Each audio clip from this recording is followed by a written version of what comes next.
En el programa de hoy estaremos tratando el tema trama y estructura en la creación de textos literarios. Para ello contamos en el estudio con la presencia de la escritora venezolana Milagros Mata Gil.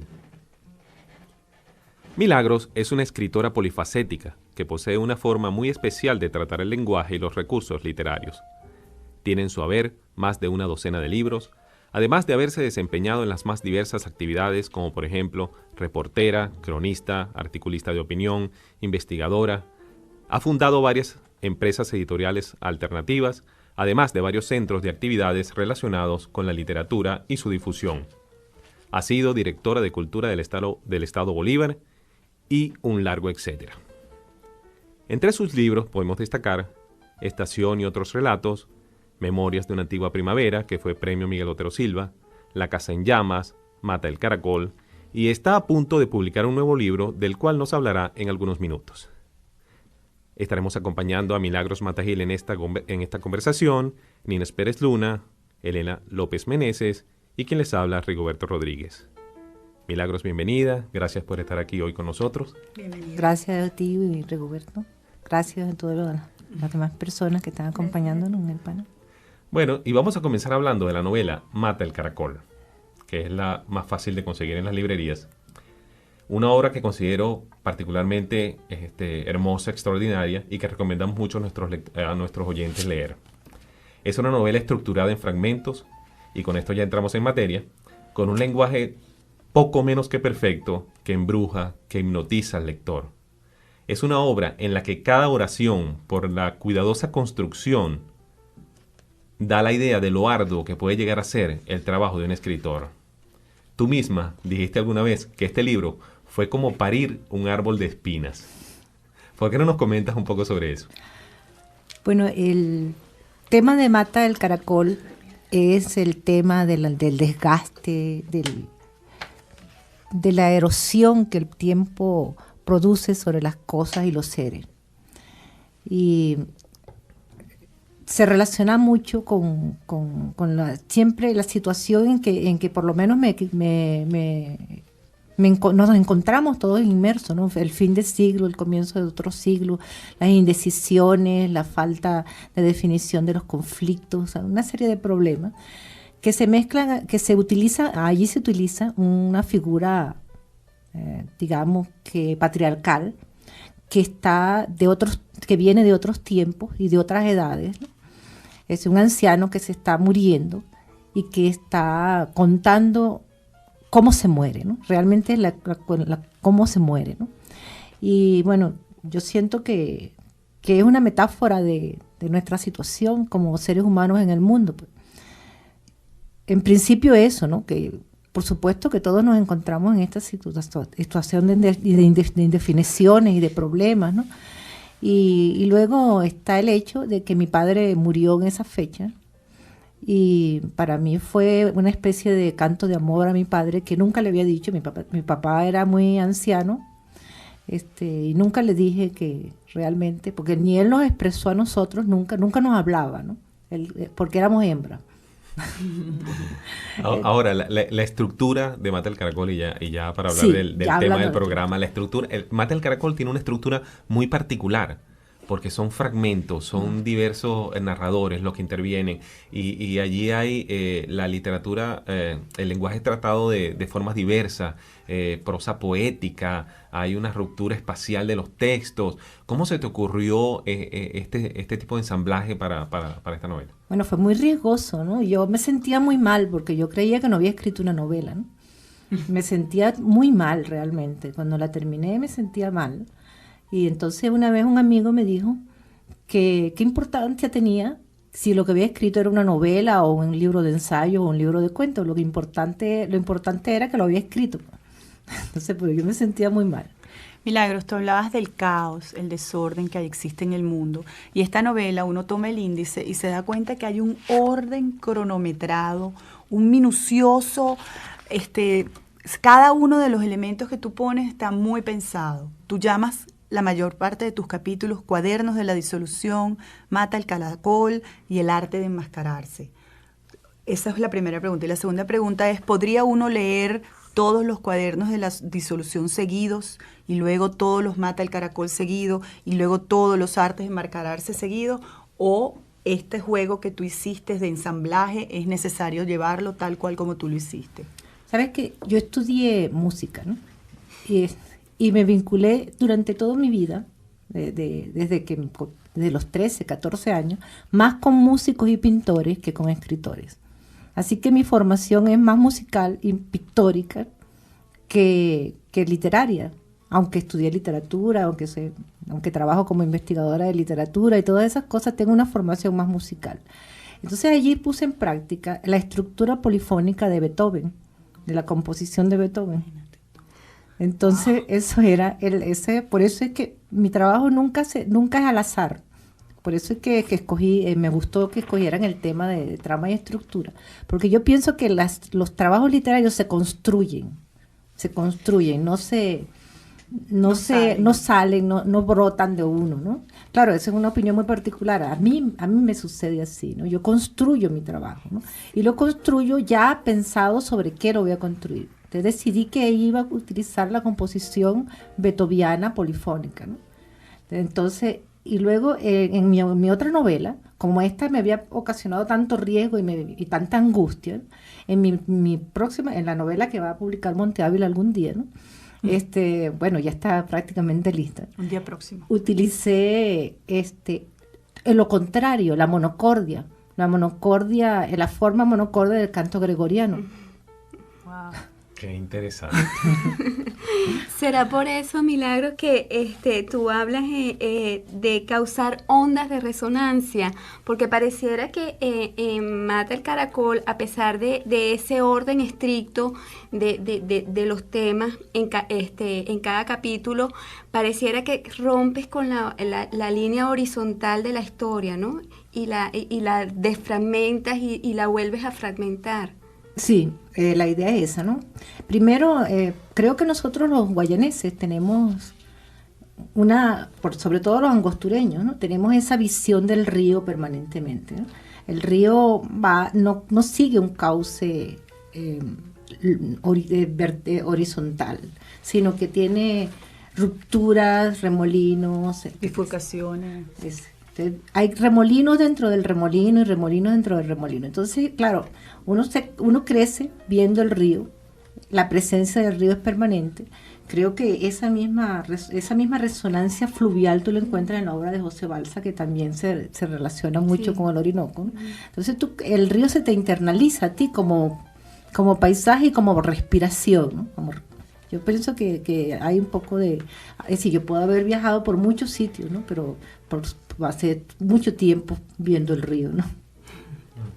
Ahora, háblanos un poco de cómo armas, cómo estructuras tú tus trabajos. Entiendo que tú armas la novela como un rompecabezas, trazas un mapa, vas construyendo luego sobre después trabajas la parte literaria, la parte del oficio, que entiendo que tú estás muy bien preparado, has estudiado mucho esta parte, dejas descansar la novela por un tiempo, después la retomas y la revisas con rigor neurótico hasta que sientes que las imágenes fluyen como una rumorosa lengua que encanta.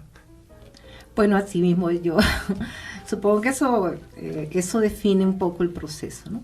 Sí, primero yo hago lo que yo quiero hacer, ¿no? Es decir, la estructura de la novela, la estructura. Yo digo, bueno, si ya tengo la historia de alguna manera, ¿no? Es como un embrión, ¿no?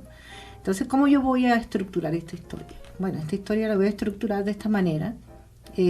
Escojo la estructura como yo quiero hacerla, ¿no? Si quiero hacer un ejercicio, o si quiero tomar un riesgo, o si quiero volver otra vez a la forma clásica, convencional. Sí, tradicional. Yo escojo, porque yo escribí una novela breve, que se llama Desde el Jardín de los Azulejos. No ha sido publicada, nadie, sí que ni siquiera no ha sido leída tampoco, porque yo la tengo todavía dentro de mi computadora. Bueno, esa novela es una novela que yo quise que tuviera 50 páginas, una novela breve. Y me fijé esa meta y no me pasé de 50 páginas. No. Cuando me pasé, cuando iba por la página 51, la dejaba, volvía sobre ella. Limpiaba. Sí. Imagínate. Entonces, eso es un ejercicio, era un ejercicio. Eso es por eso es que realmente no la he publicado, porque para mí no es un ejercicio nada más. Lo ha leído Ana Teresa Torres, creo, y me dijo que era muy buena. Hay que tener disciplina, ¿no? Bueno, exacto, sí, un poco yo soy bastante disciplinada. ¿Cuántas porque horas? como soy muy desordenada, ¿no? Entonces tengo que ser disciplinada. ¿Cuántas horas al día le dedicas tú a la escritura? No le dedico horas al día. Yo escribo cuando puedo. Es decir, cuando deseo escribir. Pero dedicarle eso como si fuera un trabajo de oficina me resulta realmente imposible, ¿no? No he podido llegar a ese nivel de disciplina. Milagro, tú dices que escribes para ti misma en la antigüedad, ¿no? Dentro de esa estructura, refiriéndonos a la trama, esa trama generalmente entonces es autobiográfica, es de tu pasado, de tus vivencias. No necesariamente. Puede ser de las vivencias de otros, pero siempre vistas de tu entorno. De otro, puede ser de mi entorno, o puede ser una ficción construida con varias personas, ¿no? Porque creo que una deformación que tiene el novelista es que observa mucho. Aunque aparente estar distraído, observa mucho, ¿no? Observa a la gente, observa lo que sucede a su alrededor, observa mucho y eso lo va internalizando. Y todos esos elementos te sirven, son hilos. Yo estuve en Túnez, en el sitio donde están los tejedores de alfombra. Y los tejedores de alfombra persas, sobre todo, los tejen con hilos de seda de diferentes colores, hasta quedarse ciegos, ¿no?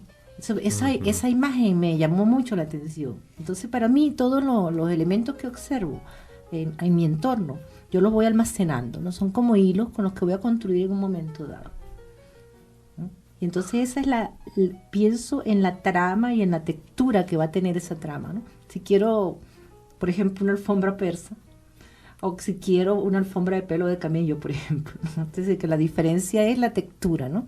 Si quiero algo más burdo o más suave, ¿no? Depende. Entonces, pero sí siempre tengo presente, y como te dije antes, eso se refiere un poco a la relación con los pintores también, ¿no? Y el trabajo que tú haces con el lenguaje.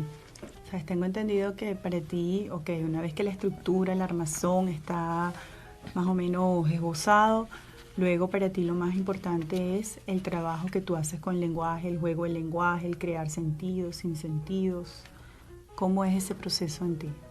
El trabajo que yo hago en el lenguaje es precisamente el trabajo que hace todo escritor en el lenguaje, porque la palabra es la materia prima de construcción de la obra literaria. Sí, pero la sonoridad y la armonía y todo, la cadencia de tu escritura denota como un trabajo muy arduo, un trabajo muy minucioso. ¿Eso fluye o eso está calculado? Ese río corre.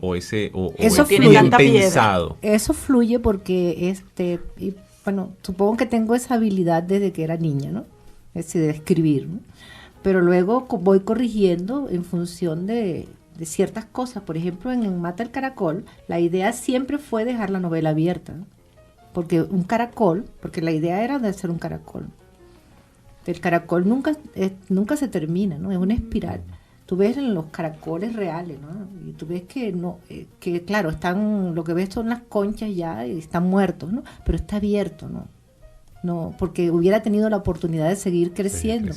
Y así mismo somos nosotros los seres humanos. Cuando nos vamos es porque tenemos la oportunidad de seguir viviendo de alguna manera. Sí, eso es la otra cuestión, que siempre busco la posibilidad de que las cosas permanezcan, ¿no? Así que a pesar de que todo se esté disolviendo, la escritura es una forma de permanencia, ¿no? Una cosa, le recordamos a los amigos radioescuchas que estamos conversando con la escritora venezolana Milagros Mata Gil. Una cosa interesante que yo veo con este libro de Mata el caracol, Milagros, es que hay libros que aunque sean bestseller y tengan un éxito despampanante y espectacular, son libros para leerse una sola vez, son libros que no aguantan una segunda lectura, por mucho que los disfrute. Con Mata el caracol, y me pasó, y yo sabía que me iba a pasar, que la segunda vez que lo leí, lo disfruté mucho más que la primera vez. O sea, es un libro para leerlo varias veces.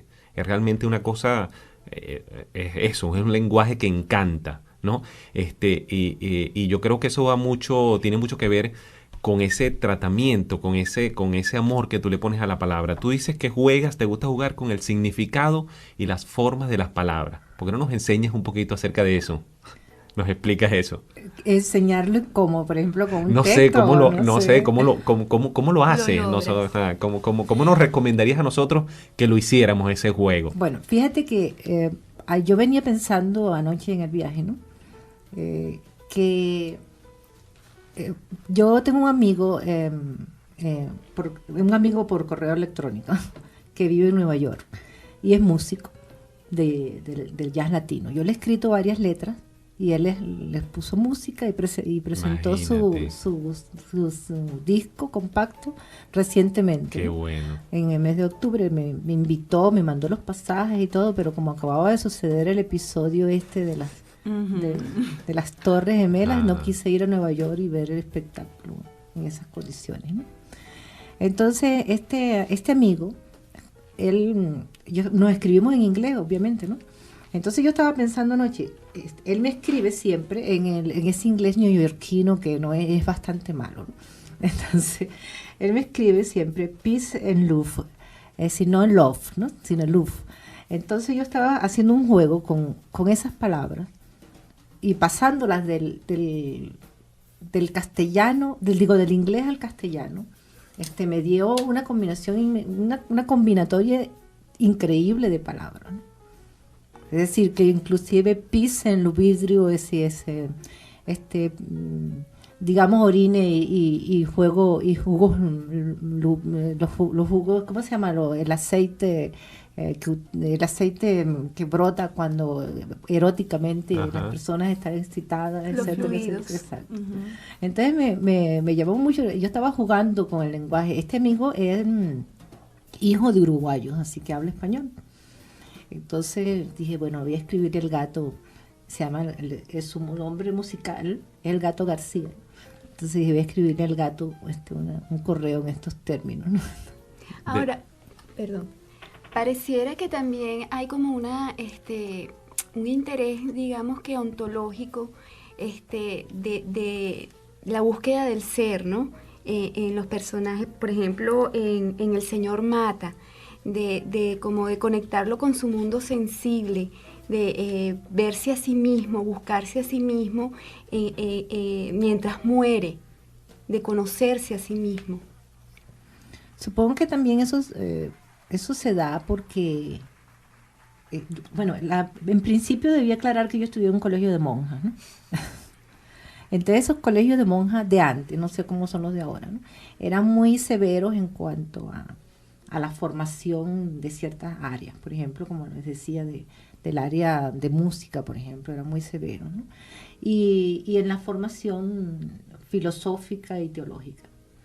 Bueno, de allí pasé a la Juventud Comunista, es decir, que fue un salto bastante acrobático que me llevó a un convento más restringido y más severo que el Colegio de las Monjas. ¿Eso fue en el pedagógico? No, estaba yo más joven todavía, tenía 14 años cuando fui a la Juventud Comunista. Fue todavía en el liceo. Y allí me enseñaron, era muy severo en aquel momento, en los tiempos de la Juventud Comunista. Estoy hablando del año 65, 66, 67, y nos obligaban a leer mucha filosofía. Es decir, las personas que nos formaban nos instruían no solamente dentro de la filosofía hegeliana, ¿no? Sino mucho antes. Para comprender a Hegel teníamos que leer a los presocráticos y los socráticos y teníamos que leer a Platón y teníamos Entonces yo tuve una muy fuerte tendencia hacia la filosofía, ¿no? Que he conservado. Yo tengo más libros de filosofía en mi biblioteca que de otra cosa. O sea que es importante, ¿consideras que es importante la formación académica para ser escritor, o tú crees que los escritores se pueden dar de forma silvestre por allí? No, yo no creo que se puedan dar de forma silvestre. En principio, porque eso es imposible, porque el habla es una estructuración él habla como normal, ¿no? Para que un niño aprenda a hablar requiere una estructuración cerebral ya es muy bien, decía, tiene que haber una estructura cerebral. La gramática es absolutamente lógica, tan lógica como la matemática, ¿no? Lamentablemente se han eliminado los estudios gramaticales, pero la gramática es muy lógica. Entonces yo pienso que no la formación académica, pero sí un escritor tiene que tener formación gramatical severa, ¿no? Y tiene que leer filosofía. Yo pienso que todos los artistas deben leer filosofía. De hecho, yo, porque estoy trabajando con un grupo de pintores en Ciudad Bolívar y les doy la clase de filosofía del arte. Entonces, debajo de cada una de las oraciones y las palabras que tú pones en tus obras, siempre se esconde, no, sino está debajo, o sea, lo que sustenta todo eso siempre es un pensamiento filosófico, algo que tú tienes por dentro y deseas transmitir. O sea, no es solamente el juego de palabras, sino que dice mucho más allá de las palabras que están escritas. Por lo que yo entiendo, todos los escritores es lo mismo, ¿no? Sí, pero en casi todos los escritores, sobre todo en los poetas, ¿no? Yo fui durante 17 años esposa de Néstor Rojas y vi cómo él, a pesar de no tener una formación académica, digamos, como la que yo tengo, sino él es un autodidacta, sí había una búsqueda ontológica hay una búsqueda ontológica dentro de sus poemas que estaba sustentada en un conocimiento, en una búsqueda del ser, ¿no? Y lo he visto en otros poetas también, porque por supuesto, ¿no? Yo venezolano, ¿no? Sí, pero yo lo que te digo es la intencionalidad, que eso puede existir como puede no existir dentro de un escritor. La intencionalidad de que ese pensamiento pueda ser leído, vamos a decir, por un lector más acucioso, por una persona que esté buscando las distintas capas dentro de tu escritura. No, yo no pienso generalmente en los lectores, porque si pensara en eso me angustiaría mucho. No que piensen en los lectores, sino que si tú cuando escribes tienes una intención de transmitir tu filosofía o tus ideologías, o simple y llanamente ellas quedan sustentando aquello que estás escribiendo. No, quedan porque las tengo. Ok, gracias. Milagros, tú dices que el oficio del novelista es ser provocador porque debe dar testimonio de lo real y parodiar esa realidad. Así es. Pienso que un novelista o un artista en general tiene que ser un provocador, tiene que ser un subversivo, ¿no? Incluso un provocador del vacío. Así es. Pero tiene que ser siempre una persona que subvierte el orden, porque si tú no subviertes el orden, no estás haciendo nada dentro del arte, estás imitando. No se trata de hacer mímesis como Aristóteles lo planteaba, ¿no? Sino se trata de... Por eso es que Platón echa de la República a los poetas, porque son subversivos.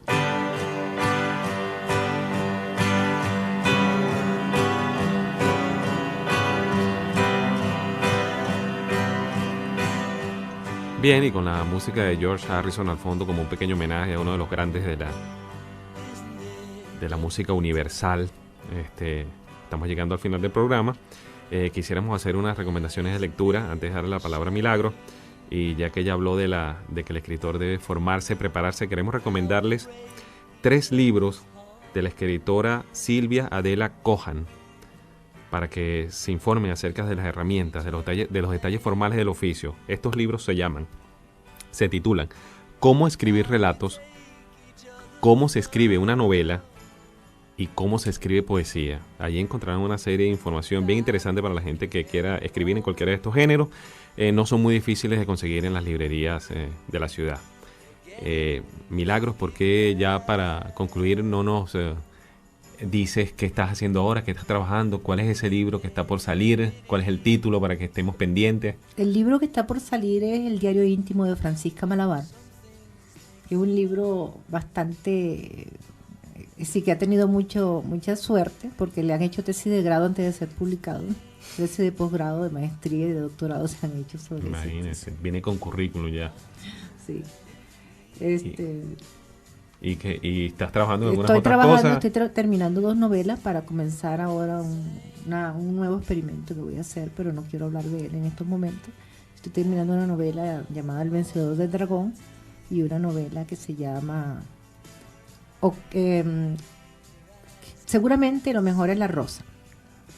Es con la estructura de la canción de Leonardo Fabio, quizás simplemente te regalo una rosa. Eso fue para responder un reto que me hicieron amigos, de que yo no podía escribir una novela de amor, ¿no? Porque era muy dura mi forma de ser, ¿no?